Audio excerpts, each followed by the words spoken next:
qu'au XIXe siècle, c'est vrai qu'une peur nouvelle va surgir à cause des théories évolutionnistes et l'idée que l'on va découvrir l'animalité de l'humanité, l'origine animale de l'homme, et que la femme, dans l'imaginaire et dans le fantasme, d'ailleurs des théoriciens comme Freud, je dirais, sont l'illustration parfaite de cela, dans le fantasme, la femme va apparaître comme ce qui étant le plus proche de la nature et terrifiante par là même.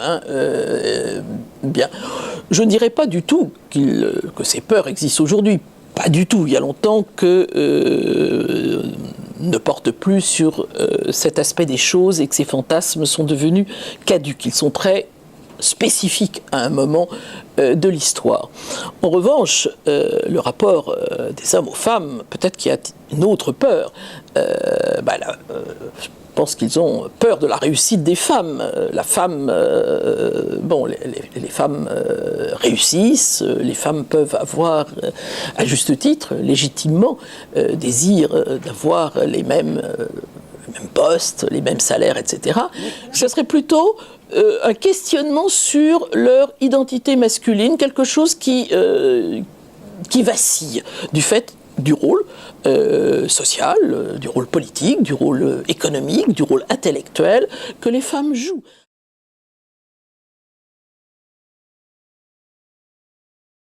On a vu apparaître les Women's Studies, puis les Gender Studies, etc.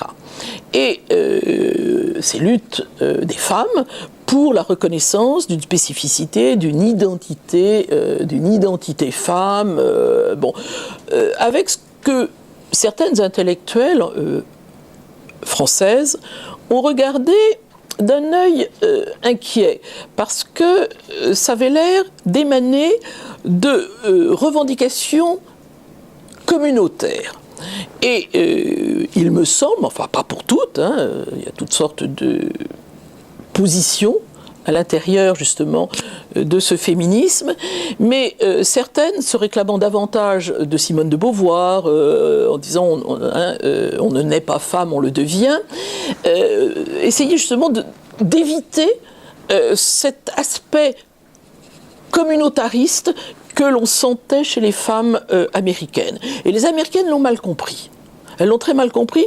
Beaucoup d'entre elles n'estiment pas du tout les textes de Simone de Beauvoir, notamment Le deuxième sexe. Pas du tout. Elles sont contre cette espèce d'universalisme abstrait qu'elles reprochent, n'est-ce pas, à la France. Au contraire, dans d'autres pays, et notamment dans les pays émergents, le fait que nous soyons le pays de l'universalisme abstrait est considéré comme un point extrêmement positif.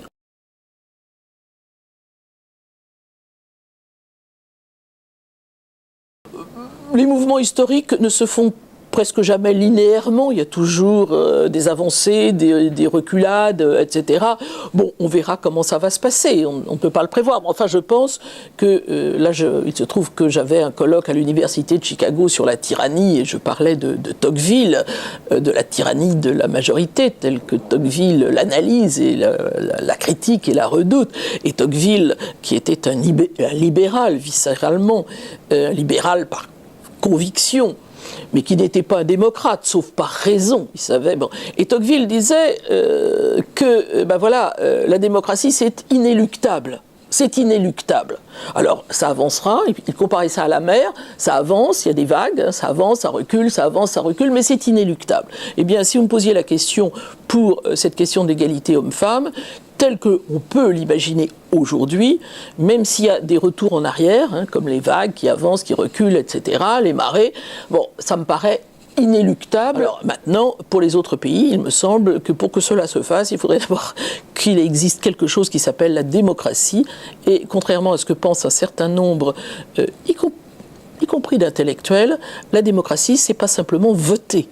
La démocratie, c'est bien autre chose. Il y a des pays dans lesquels on vote et qui ne sont pas, comme vous le savez, aussi bien que moi, qui ne sont pas des pays démocratiques. Donc il va falloir cette chose que l'Occident a inventée, qui s'appelle la démocratie. Et je crois qu'au sein d'une démocratie, cette égalité est inéluctable.